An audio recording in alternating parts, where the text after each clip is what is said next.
So what are you looking forward to about seeing Assassins on stage this summer? I'm very proud of the show. It's a very personal show.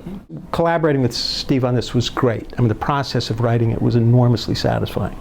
And, you know, we arrived at this scene in a musical, and I wrote a draft of it, and Steve said, I don't think there's music in this. He said, I think this just wants to play as written, and then we'll see what we come back to afterwards, which, honestly, I don't know that there's anybody else who was working in the musical theater at the time who would have decided that was a good choice. I didn't, it had nothing to do with ego, or it's like, oh, I want my songs on stage, but who would have seen the idea of a 12-minute book scene at the end of a musical as a good choice, the best choice to tell the story. I would just like to ask about how you and Stephen Sondheim came to write this show together.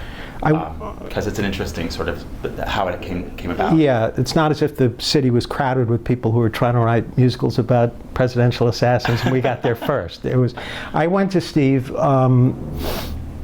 with a completely different idea. We talked about it, and he thought, yeah, it's got. I said, maybe it's a movie. It feels, I'm not sure. I don't know. I said, what do you think of this? Assassins. And I said, well, say some more.